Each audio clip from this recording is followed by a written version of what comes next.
first thing you need to do before you apply your eyeshadow is to prime your eye area in some shape or form.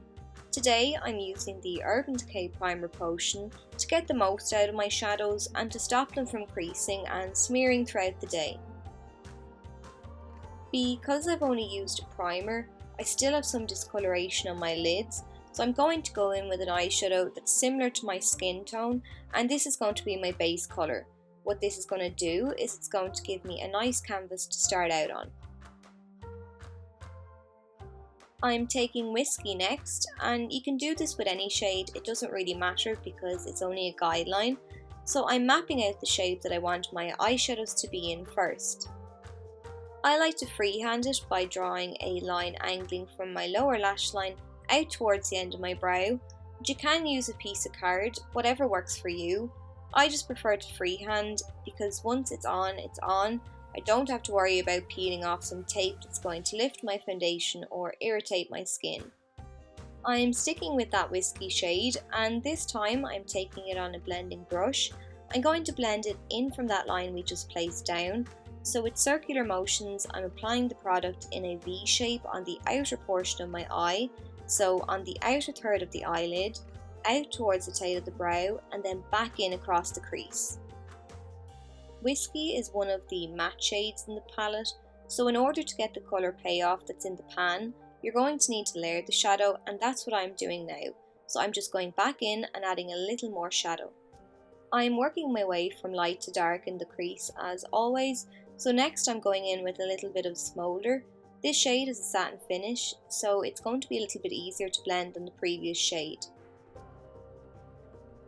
I decided to go for a grey smoky eye today, so I'm using Password next, and I'm patting this all over the eyelid to act as a base for the shadows coming next. Again, this is another matte shade, and that's why it's so important to press the shadow onto the lid.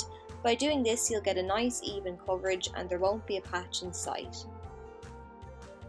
I'm going to work on that nice smoky smouldering appearance next, and to do that I'm using Black Market.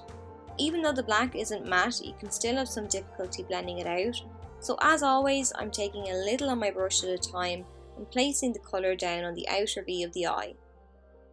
Then I'm picking up a clean blending brush and I'm just wriggling my brush back and forth to diffuse the shadow. You'll notice I'm being quite precise with the blending, and that's because I want to keep the pigmentation on that outer corner. If I went straight in with windshield wiper motions, it would spread the colour out too much, and I find that can leave a patchy appearance to the makeup. I'm repeating the process again, and once I'm happy with the pigmentation and the blend of the shadow on the outer third of the eye, then I'm going in with my windshield wiper motions to ensure that the shadows fade seamlessly together from light to dark.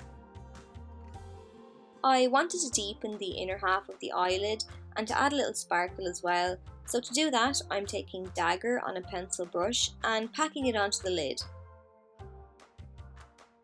I wanted to highlight around the tear duct, but I didn't want it to be too obvious, so I wasn't going to use one of the light shimmery shades in the palette.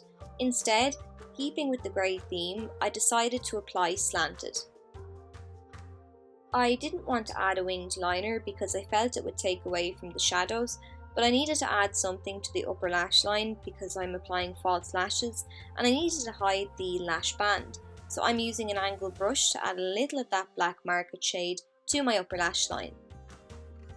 To brighten under the brow area, I'm using the shade 13.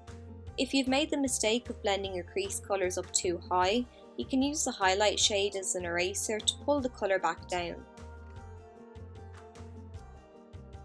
I'm adding some sultry lashes, and then I'm moving on to the lower lash line, so I'm taking Black Market again to line the eyes with an angled brush. Use the shape of the brush to your advantage to make the application process a bit easier. I'm pointing the tip of the brush towards my retina and sweep in the colour as far as the pupil. Then I'm going to flip the brush around so that the tip of the brush is facing in the opposite direction, and I'm just connecting up the shadow. To line the eyes, I'm using a sparkly grey eyeliner, and then I'm going to finish off the look by applying a little mascara to the top and bottom lashes. And then that's it for this look. So I hope you enjoyed the tutorial. It was highly requested. I'll link below the looks I've created using the rest of the Naked range if you haven't checked those out. And also don't forget to enter my giveaway, it's in my last video if you haven't entered already. Thanks so much for watching, and I'll see you all in my next video.